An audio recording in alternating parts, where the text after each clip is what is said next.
Hey everybody, Prepper Nurse 1 here. It is still November 10th. This was the second video that I wanted to get up and doing. And so you're going to see a quick back-to-back videos going up, but that's okay. I wanted to talk about in this video, we're going to jump right into topic. So it's getting later. It's about 4 o'clock in the afternoon. So I just finished one video. I'm starting the second one. But we didn't pull in a ton of power today, like a 2.3 I believe is where we were finishing at. But again, I'm going to show you this. Camper's gone. Very weird, very weird. Okay, but yeah, camper's gone. Anyway, all right, so let's get into the topic of this video.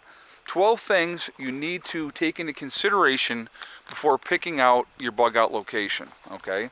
So there's some really good points with this, and I want you to really hopefully take this for food for thought. If you're looking for a bug out location, you're thinking about getting a bug out location, these are factors that you're going to need to want to take into consideration, okay?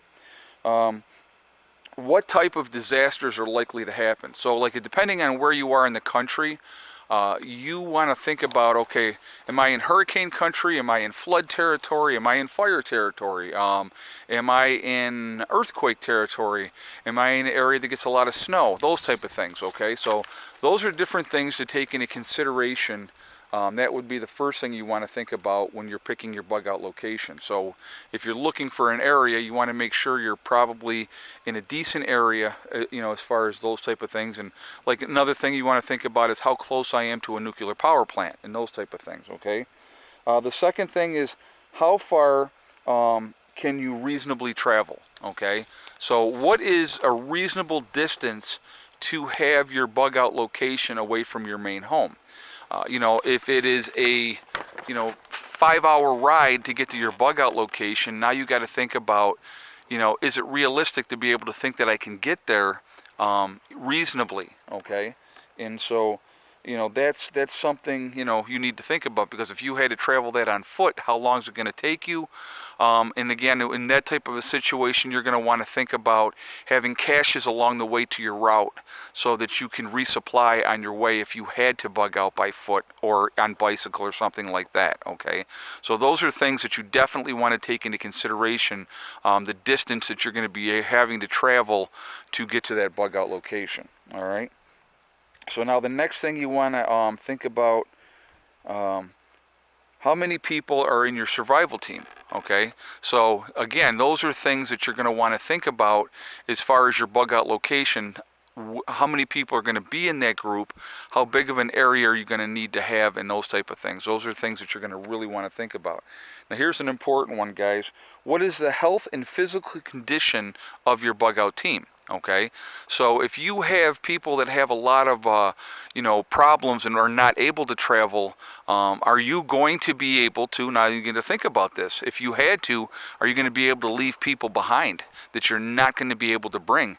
I mean, those are hard decisions that you're going to need to think about. So again, there goes in the distance again. How far, what's a reasonable rate? I mean, you can't be carrying grandma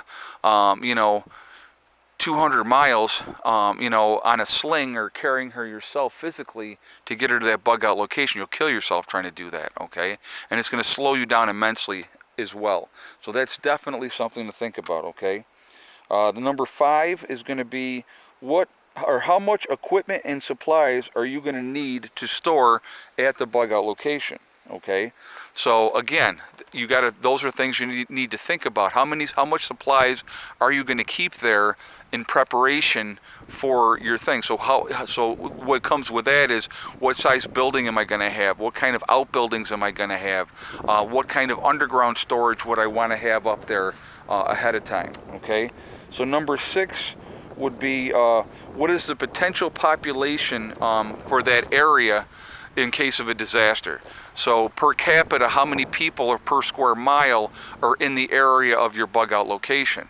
So the more densely populated that area is going to be, the more issues you're going to probably run into in a bug out type of scenario that you're going to need to deal with. You're not going to want to have to deal with a tremendous amount of people, okay? So number 7, what you're going to want to look at is, what is the water like, okay? Do you have access to streams, creeks, rivers, lakes, ponds, do you have springs on your property that you're trying to get?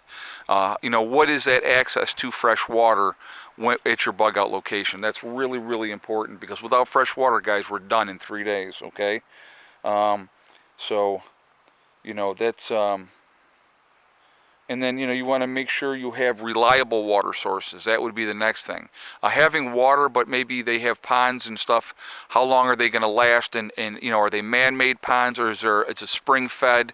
So you want to know what your sources of water are as well, okay? So number 9 would be how accessible is your area for your bug out location to you and your group, and to strangers as well. So how easy is it going to be to get to that bug out location for people that you don't want to be coming to that bug out location? All right, so that's definitely important as well.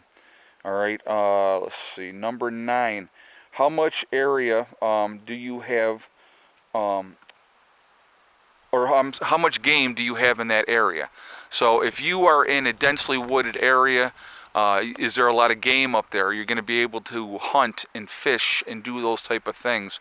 So those are things to consider as well. So like I said, if you got creeks and rivers and even ponds, are they stocked ponds? Are they not stocked ponds?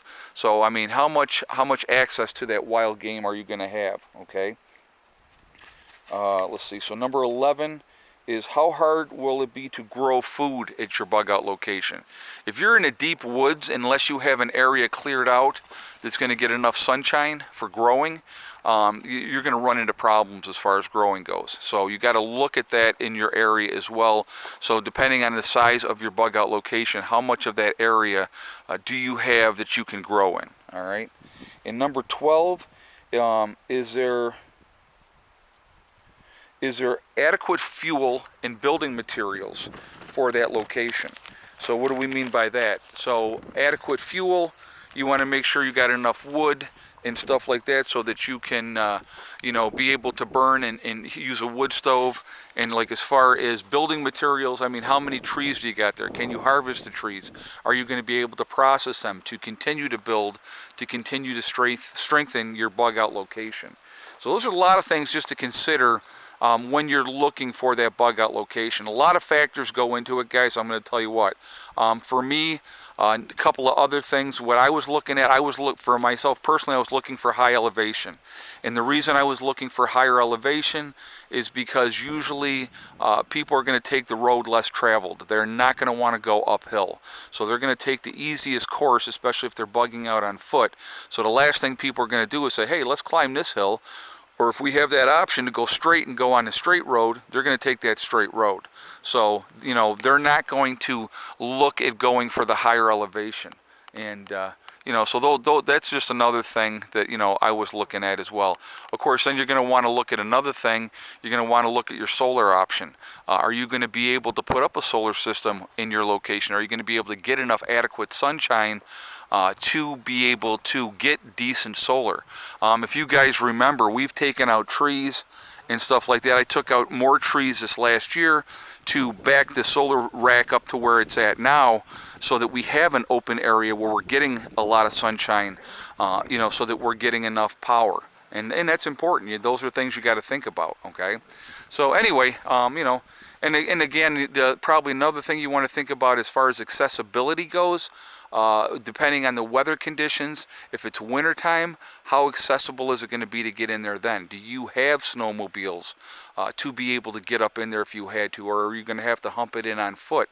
And how hard is it going to be to get into your bug out location? So those are just some things to think about, and just to put those thoughts in your head. So tell me what you think. If you think of something else that I did not think about, please share it in the comments. If you like what we're doing here, please make sure you like, comment, and share. Make sure you subscribe. Make sure you're hitting that bell icon so you get updates of everything that's going on.